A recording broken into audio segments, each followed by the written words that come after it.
नमस्ते। तो चलिए आज बात करते हैं हमारे शरीर के अंदर मौजूद उन कमाल के संदेश वाहकों की जो बिजली की रफ्तार से काम करते हैं और हमारे पूरे अस्तित्व को चलाते हैं।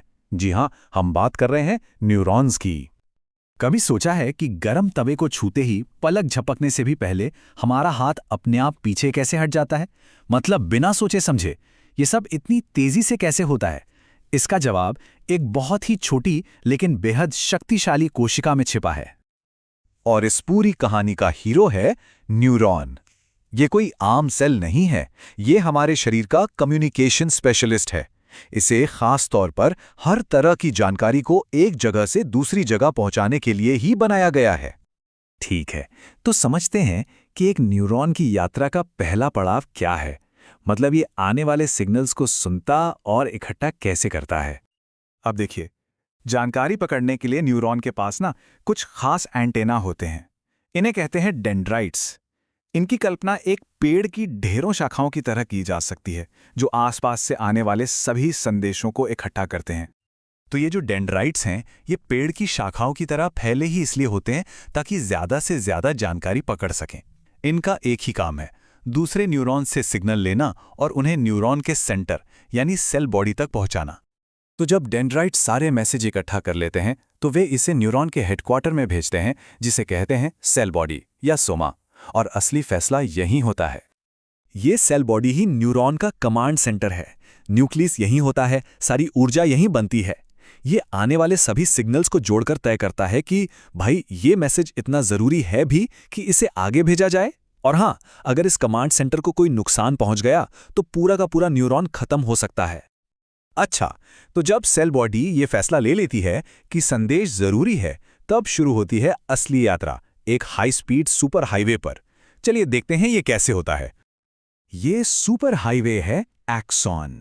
ये एक लंबा केबल जैसा तार है जो सिग्नल को सेल बॉडी से बहुत दूर और बहुत तेजी से ले जाने के लिए बना है। और सोचिए, इसकी लंबाई कुछ मिलीमीटर से लेकर 1 मीटर तक भी हो सकती है।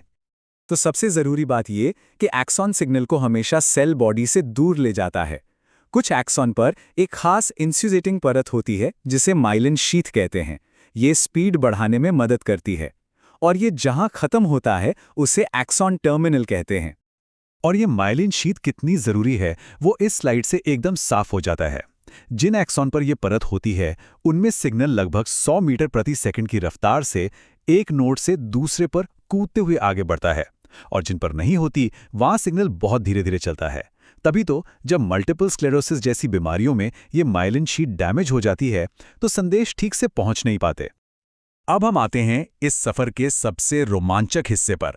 सिग्नल एक्सॉन के आखिर तक पहुंच गया है, लेकिन अगले न्यूरॉन तक पहुंचने के लिए उसे एक छोटी सी खाई को पार करना है। इस जंक्शन को सिनैप्स कहते हैं। ये दो न्यूरॉन्स के बीच एक बहुत ही छोटा सा गैप है, इतना छोटा कि इसे सिर्फ माइक्रोस्कोप से ही देखा जा सकता है। और असली जादू यहीं पर होता है।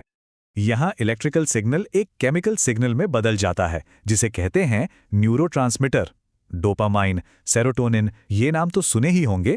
ये सब मशहूर न्यूरोट्रांसमीटर ही हैं जो हमारे मूड से लेकर एक्शन तक सब कंट्रोल करते हैं।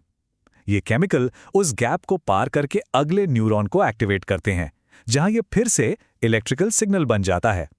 कमाल है ना? तो एक बार फटाफट से पूरी कहानी को जोड़ते हैं।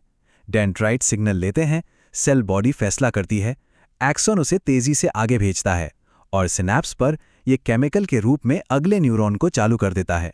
ये एक परफेक्ट रिले रेस की तरह है जो हर पल हमारे शरीर में अरबों बार हो रही है। देखिए, कोई भी न्यूरॉन अकेले काम नहीं करता। वे अलग अलग भूमिकाओं वाली एक बेहतरीन टीम की तरह काम करते हैं। चलिए देखते हैं कि ये टीम कैसे काम करती है। तो मोटे तौर पर इस टीम में 3 तरह के खिलाड़ी होते हैं। पहले हैं सेंसरी न्यूरॉन्स, जो हमारी इंद्रियों से जानकारी जैसे कि दर्द या गर्मी हमारे दिमाग तक लाते हैं। दूसरे हैं मोटर न्यूरॉन्स, जो दिमाग से मांसपेशियों तक ऑर्डर ले जाते हैं, जैसे हाथ हटाओ का ऑर्डर। और तीसरे हैं इंटरन्यूरॉन्स, जो दिमाग के अंदर ही इन दोनों के बीच संदेशों को जोड़ने का काम करते हैं। और ये जो पूरी माइक्रोस्कोपिक प्रक्रिया है ना, यही वो नींव है जिस पर हमारी चेतना, हमारे ख्याल और हमारे सारे काम टिके हुए हैं। तो कुल मिलाकर यही छोटी सी प्रक्रिया हमें सोचने, सीखने, याद रखने और चलने फिरने की ताकत देती है। शरीर का अंदरूनी संतुलन बनाए रखने से लेकर तेज रिफ्लेक्स एक्शन तक सब कुछ इन्हीं न्यूरॉन्स पर निर्भर करता है। और पता है, इंसानी दिमाग में ऐसे कितने न्यूरॉन्स हैं? लगभग 86 अरब। ये इतनी बड़ी संख्या है कि इसकी कल्पना करना भी मुश्किल है। और ये सभी एक साथ मिलकर हमें हम बनाते हैं। देखिए, ये एक लाइन सब कुछ कह देती है। न्यूरॉन हमारे नर्वस सिस्टम की वो बुनियादी ईंट है जिससे हमारे विचार, हमारी भावनाएं और हमारे सारे काम बनते हैं। तो इस सवाल पर जरूर सोचिएगा कि अगर एक न्यूरॉन सिर्फ एक मैसेंजर है, तो फिर इसका क्या मतलब है जब 86 अरब मैसेंजर मिलकर एक सोच बनाते हैं। ये विज्ञान के सबसे बड़े रहस्यों में से एक है। इस कमाल के सफर में हमारे साथ जुड़ने के लिए धन्यवाद।